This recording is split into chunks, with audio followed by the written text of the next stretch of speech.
The Middle Kingdom of ancient Egypt was a time of great prosperity and growth.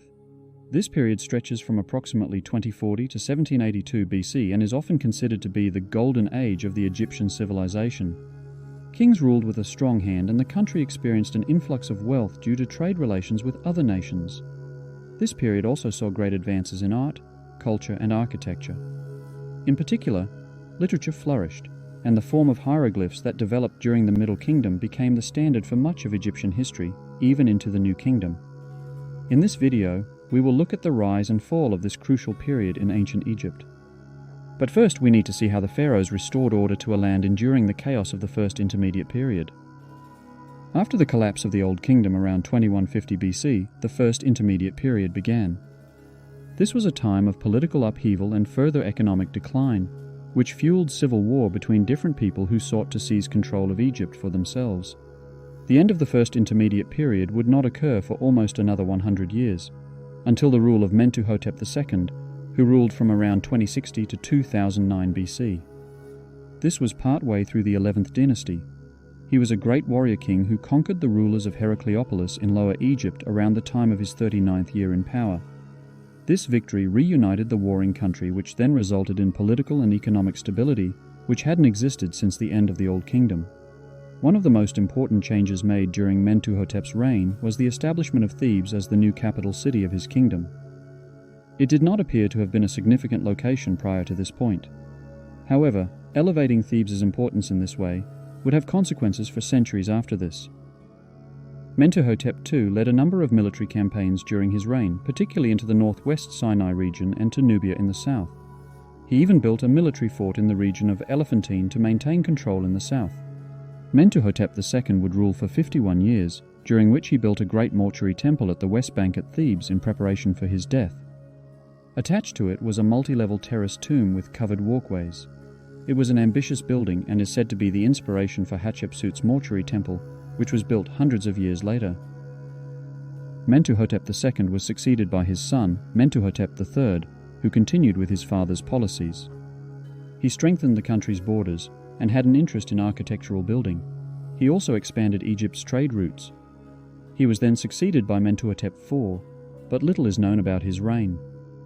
During the First Intermediate Period, regional warlords known as nomarchs held much of the power in Egypt, and they fought each other to expand their control.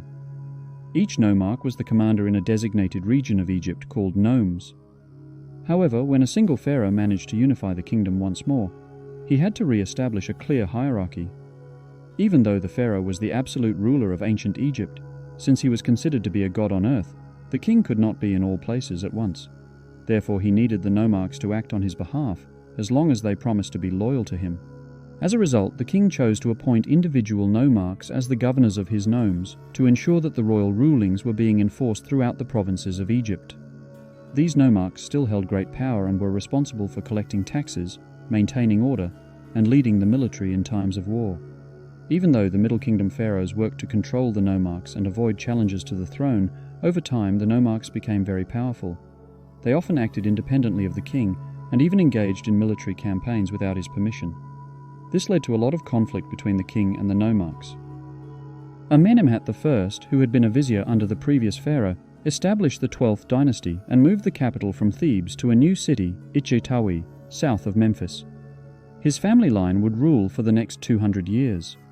Some scholars believe that the Middle Kingdom only truly began with his dynasty due to the length of his reign and the impact on culture Amenemhat I had. Amenemhat ordered many military campaigns and built fortresses to try to counter invasions from neighboring countries. He restored a number of religious monuments and built a pyramid for himself, but this was smaller than the Great Pyramids of the Old Kingdom. His pyramid was made mostly of blocks of limestone and mud bricks, but did include some granite blocks from other Old Kingdom pyramids. Some mystery surrounds the death of Amenemhat I, as some evidence suggests that he was assassinated. If so, this may indicate there was political unrest at the court towards the end of his reign. Regardless of the cause of his death, Amenemhat was succeeded by Senusret I, who made even more advances in art, culture, and architecture. Senusret I initiated many grand buildings, complete with unique decorations and sculptures.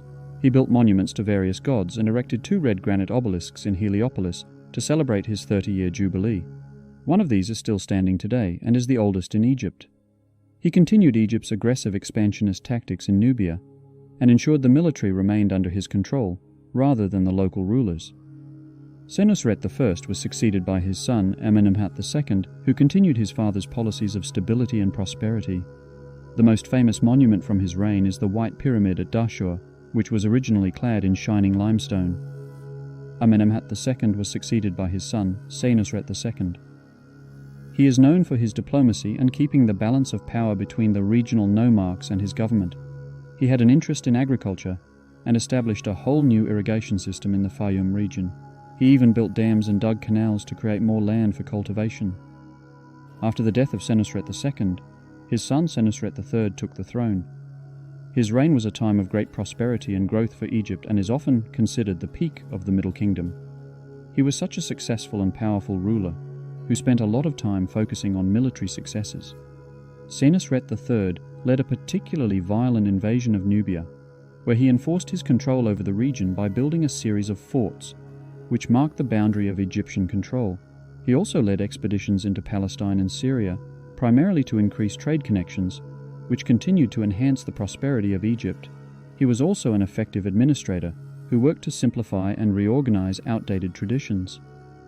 Senusret III divided Egypt into 3 large districts and appointed councils to govern them.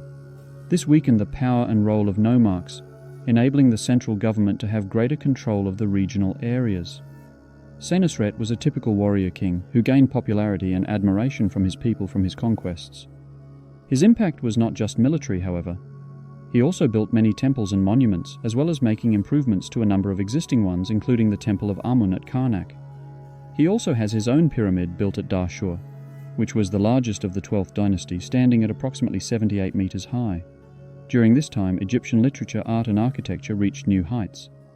Several famous texts still survive from this time. One of the most famous are the execration texts. These were spells written on pottery and statuettes, which were then broken and buried in order to curse one's enemies. Amenemhat III succeeded his father Senusret III. Egypt continued to experience economic prosperity under his leadership, as he established mines around the Sinai, Tura, and Nubia, among others, exploiting precious resources regularly during his 45-year reign. He continued with the trend of impressive building projects, including fortresses, temples, and other religious buildings across Egypt. He also started building a pyramid for himself at Dahshur, now known as the Black Pyramid, thanks to the exposed, decayed mud bricks at its core. Unfortunately, the pyramid was built on unstable ground, and it was damaged by flooding, so it was abandoned. Amenemhat III then built a second pyramid, this time at Hawara, and was buried there. Amenemhat III was succeeded by Amenemhat IV. Compared to his father, he had a relatively short reign but did not have a male heir, so the rule passed to his sister, or some say, wife. Sobekneferu, who is also called Nefrusobek, may have been the first woman to rule Egypt, but this is debated by scholars. Very little is known about these last 2 rulers, as there are limited records or monuments from this time period.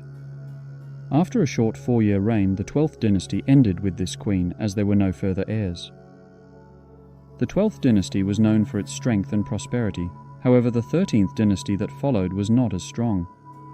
While they inherited the wealth from the previous dynasty, a series of weaker leaders and very short reigns led to destabilization. There was less succession from father to son, with the title of king seeming to circulate between different powerful families. There were over 50 rulers between approximately 1803 and 1640 BC. The Middle Kingdom came to an end when Egypt was no longer unified under one ruler. With a decline in the centralized control of the kingdom, the borders of the Egyptian territories slowly collapsed. The long-term enemies of the pharaoh, like the Nubians to the south, took advantage of the situation to launch their own campaigns to recapture lands that had previously been seized by the Egyptians. Just like the end of the Old Kingdom, the collapse of the Middle Kingdom led to another period of chaos and civil war known as the Second Intermediate Period. During the Second Intermediate Period, Egypt was ruled by the Hyksos, a foreign people from the Levant. They were a Semitic people who brought new technologies to Egypt, including the war chariot. The Hyksos would hold power over the northern delta region of Egypt for around 100 years.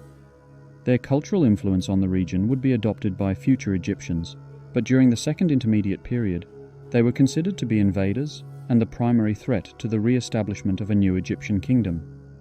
I hope that you have enjoyed learning about the Middle Kingdom. If you'd like to learn more about ancient Egyptian history, be sure to watch our video on the Old Kingdom.